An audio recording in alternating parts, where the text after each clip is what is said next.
There are many people here who have encouraged and supported me over long years of research and writing. I would like to acknowledge one in particular, former Arvin Colonel Hamai Viet, who has come from Houston to be with us today. Viet and I have been friends since 1961 when, as captains, we were classmates at the Armor School at Fort Knox. Viet served bravely and honorably during the long years of the Vietnam War, including an assignment as province chief of Quang Tri. After the war, he and his family came to America, where thanks to incredibly hard work and fine family values, they have prospered. Viet has also written Steel and Blood, an excellent book about armor in the Vietnam War. Ladies and gentlemen, Colonel Hamai Viet.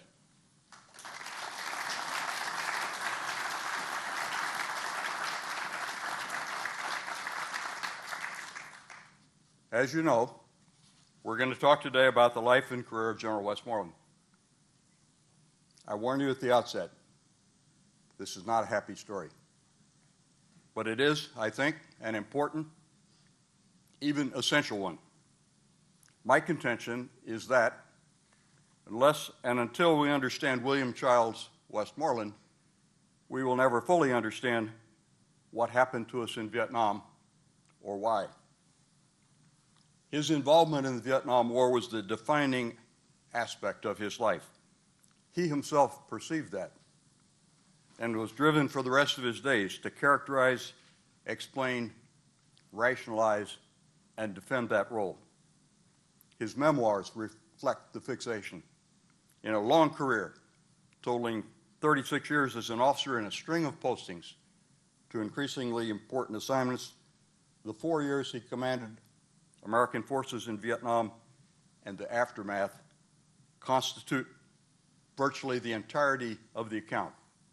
All the rest, a meager tenth. Understanding Westmoreland is not easy. He turns out to be a surprisingly complex man, fueled by ambition, driving himself relentlessly, of impressive military mien, energetic and effective at self-promotion, and skillful at cultivating influential sponsors. From his earliest days of service, he led his contemporaries, was admired and advanced by his seniors, and progressed rapidly upward. But few who served with him would claim they really knew this distant and difficult man. General Walter Kirwan, who was Westmoreland's chief of staff for over a year in Vietnam, recalled that although they worked very closely together, he and Westmoreland never had a personal relationship, never even, he said, a normal conversation as colleagues ordinarily would. You couldn't get to him, friendship and that kind of thing, Kirwan remembered.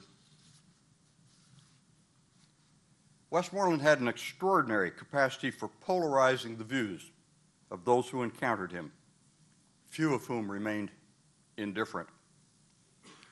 His executive officer, when Westmoreland was Army Chief of Staff, described him as the most gracious and gentlemanly person with whom I ever served. And an executive officer Westmoreland had in Vietnam regarded him as the only man he ever met to whom the term great could be applied. There were others, though, many others, who held a darker view. Among the most prominent was General Harold K. Johnson, a man of surpassing decency and goodwill. I don't happen to be a fan of General Westmoreland's, said Johnson.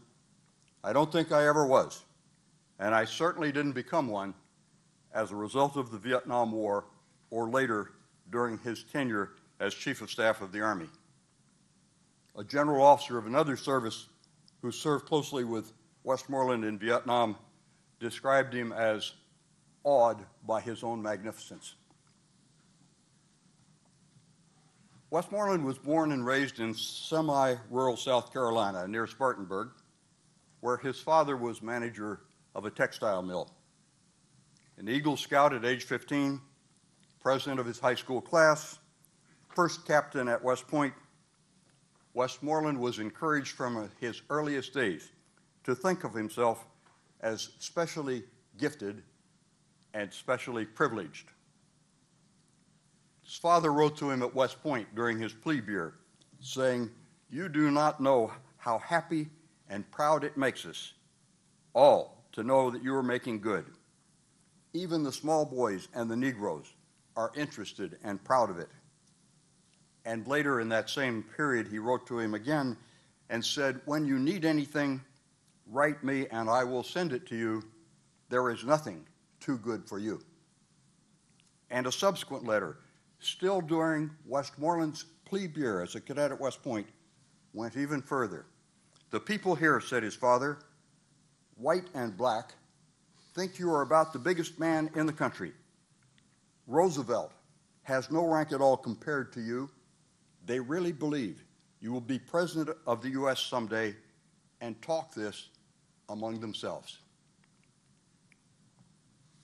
Westmoreland entered World War II as commander of an artillery battalion in the 9th Infantry Division, taking his unit into combat in North Africa. There they performed with distinction, earning a Presidential Unit Citation. Subsequently, in Sicily, Westmoreland served temporarily under then Brigadier General Maxwell Taylor, then Division Artillery Commander of the 82nd Airborne Division, an association that would become extremely important to Westmoreland throughout the rest of his career. After Sicily, for the rest of World War II, Westmoreland was a staff officer. When the fighting was over, he was given command of an infantry regiment for 6 months in the Army of Occupation. Then, back in the United States, Westmoreland was able to get an assignment to the 82nd Airborne Division, where after attending jump school, he had a year in command of the 504th Parachute Infantry Regiment, and then 3 years as Division Chief of Staff. Then, late in the Korean War, Westmoreland took command of the 187th Airborne Regimental Combat Team, a unit that constituted the Theater Reserve, and consequently was stationed in Japan and periodically deployed to Korea.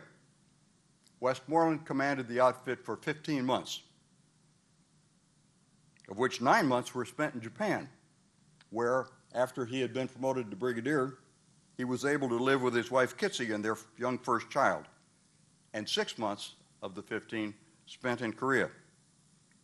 During one such Korean period, when they were not in combat, Westmoreland, desirous of qualifying for the Master Parachutist badge, made 13 jumps in one day.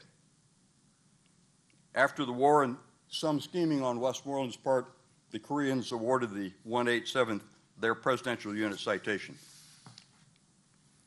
New Brigadier Westmoreland experienced his first Pentagon duty with an assignment in personnel. "I had not served there before," he said, speaking of the Pentagon, "and I didn't want to serve there then."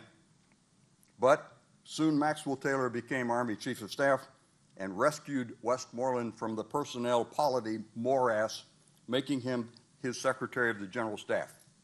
2 years later, having in the meantime been promoted to 2-star rank, Westmoreland was rewarded by Taylor with command of the 101st Airborne Division.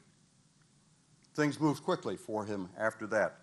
2 years as a division commander were followed by a 3-year assignment as Superintendent of the United States Military Academy at West Point, then promotion to Lieutenant General, and 6 months in command of the 18th Airborne Corps, sheep-dipped just long enough to qualify him for another promotion soon thereafter. Westmoreland was sent to Vietnam in January 1964 as deputy to General Paul Harkins, who was then commanding U.S. forces there. Then in June 1964, Westmoreland replaced him as commander, U.S. Military Assistance Command, Vietnam, the start of a 4-year stint in that post for Westmoreland. Beginning in the spring of 1965, the United States began deploying ground forces to Vietnam. Under Westmoreland, who had decided to conduct a war of attrition, these forces concentrated almost entirely on large unit search and destroy operations, primarily in the